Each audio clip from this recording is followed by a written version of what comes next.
What's up, guys? Welcome to Daily Dose of Reddit. This is your host, Zach, and today's subreddit is r/IDontWorkHereLady. This story's called I Don't Work Here, Chief. Yeah, this is super long.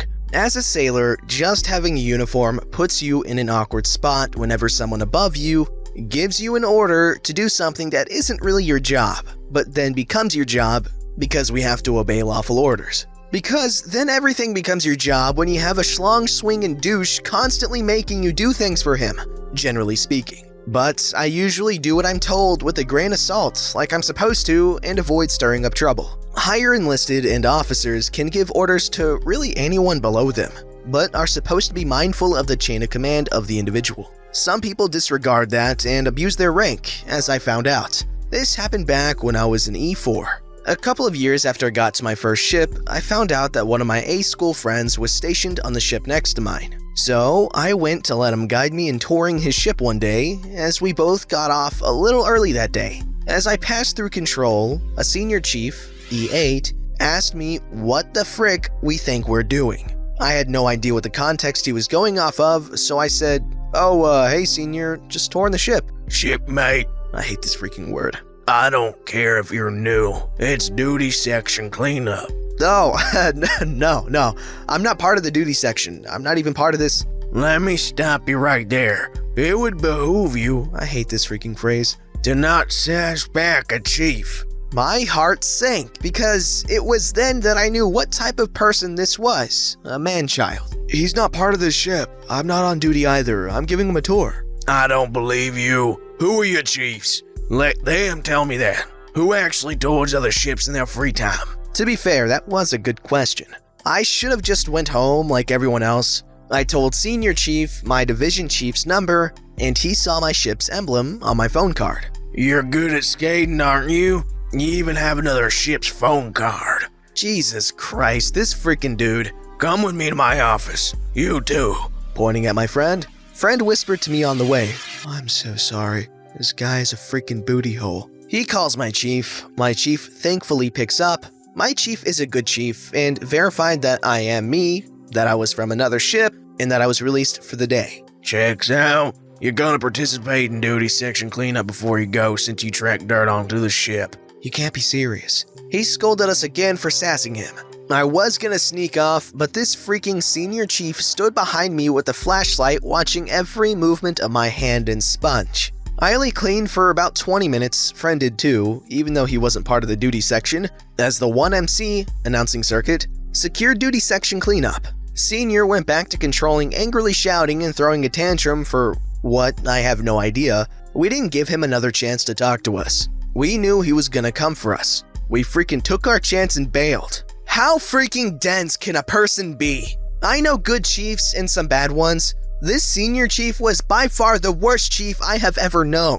I asked my chief if people outside my chain of command can just order me to clean, and he explained, technically yes, but that is ridiculously freaking stupid. My chief was outraged that he took advantage of me for no reason and told our department chief what happened. Our department chief supposedly got a hold of this senior chief, who was also a department chief, and called him out for being a booty hole. I never toured other ships again and became less of a dig-it over time.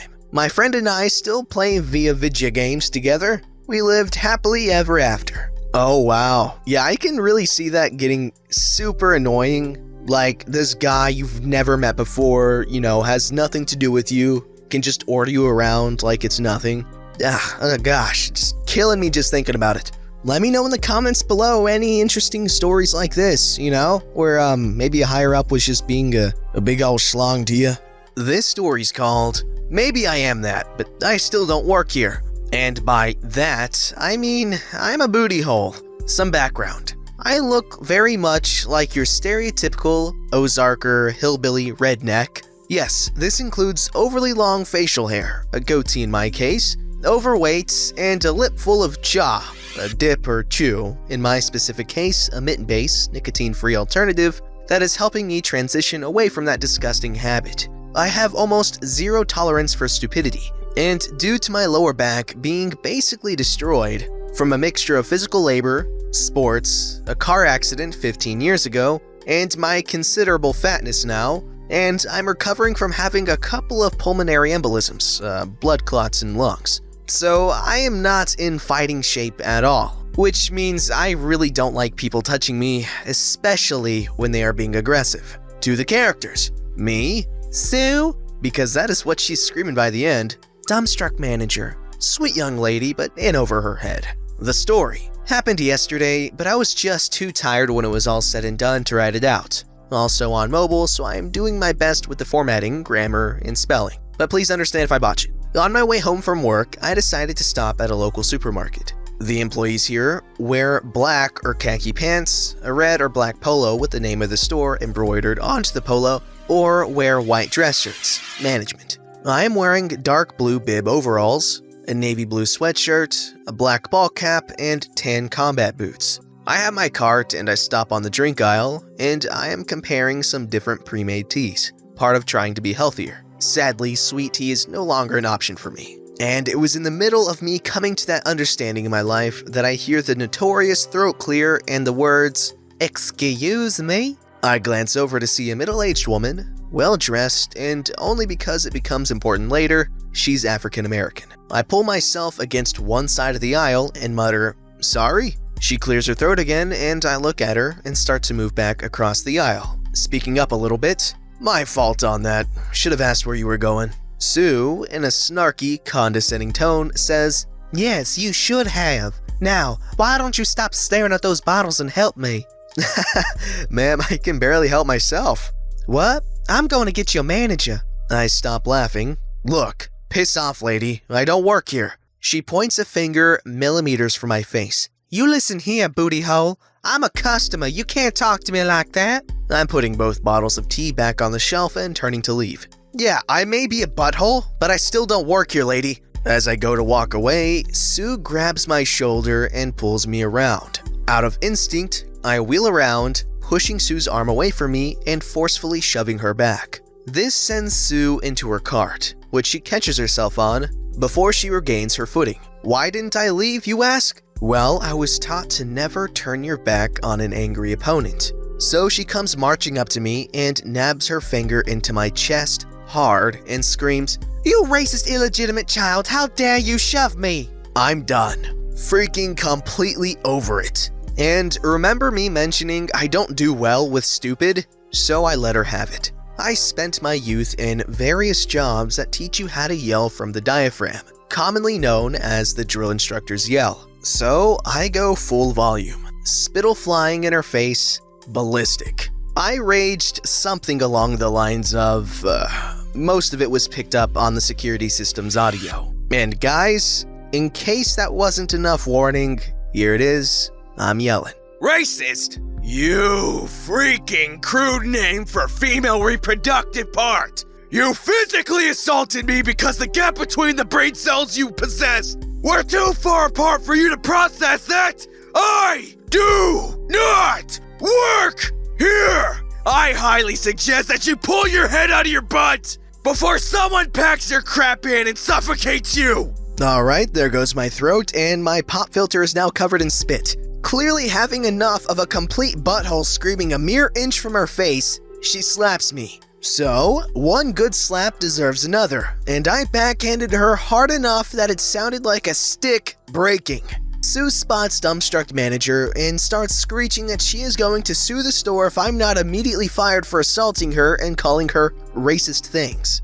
Dumbstruck manager stands there for a moment before just walking off. In hindsight, obviously to call the police. "Where are you going? Get back here and fire this man!" "You stupid freaking crude name for a female reproductive part. She can't fire me. But sure, keep asking people to do the impossible." Should have just kept my mouth shut. She charged me with her purse, which, in my attempt to block, caused it to wrap around my arm. And the act of pulling my arm free sent her purse flying. It is at this point she managed to scratch me. Bad enough that my blood that's thinned out from the blood thinners I take dripped dramatically from it. I had not noticed the blood, but her lunge at me to scratch me triggered my punch reflex, and I connected a heavy right hook. More out of happenstance than any real ability to fight, but it completely took the wind out of her sails. A few minutes later, the cops arrived. Of course, given the optics, they put me in cuffs. The dumbstruck manager looks very distraught and unsure what to say or do next, which is when I mention watching the security tapes. So the 7 of us, dumbstruck manager, Sue, me, 3 officers, and the store security guy crowd into the office. We watch the whole 6 minutes live, at which point the EMTs have arrived and are tending to my non-serious but very bloody injuries. As the cops finish the tape, they come over and uncuff me.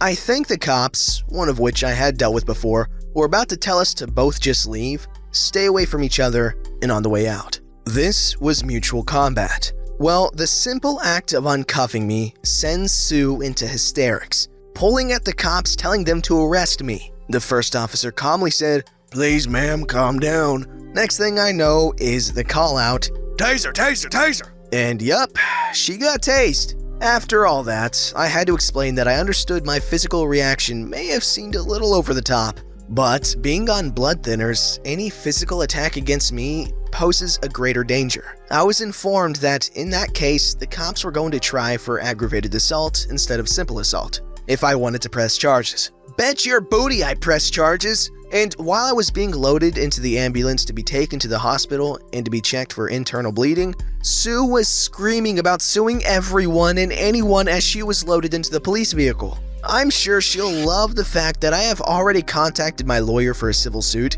can't go out and treating people unequal now, so I'll be suing for damages and P&S. Wow. That story went to a place I didn't expect it to go. Wow.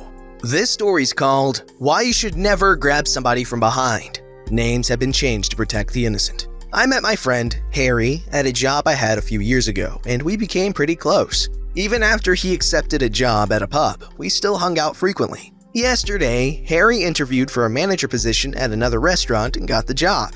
Right afterwards, he called me and asked me if I wanted to go out and celebrate. I agreed, and we met up at the pub where he worked. As it was a Tuesday, it wasn't packed, and Harry, who was still dressed in a nice polo and khakis for his interview, greeted the regulars he knew and the staff. Many congrats were passed around, and more than one round of drinks bought for Harry and me. Harry and I were at the bar and decided to stand as he doesn't like high-top chairs. We were so deep into our conversation that we didn't hear the "Excuse me" hurled in our direction. Then we heard the all-familiar cleared throat. Harry and I both turned to look and see this man looking at us with a frown so deep you could probably fill the Mississippi River. "Sorry, are we being too loud?" I asked. "No, but I would like a refill," he said, glaring at Harry. "Managers shouldn't be standing around talking to other patrons." We realized what was going on.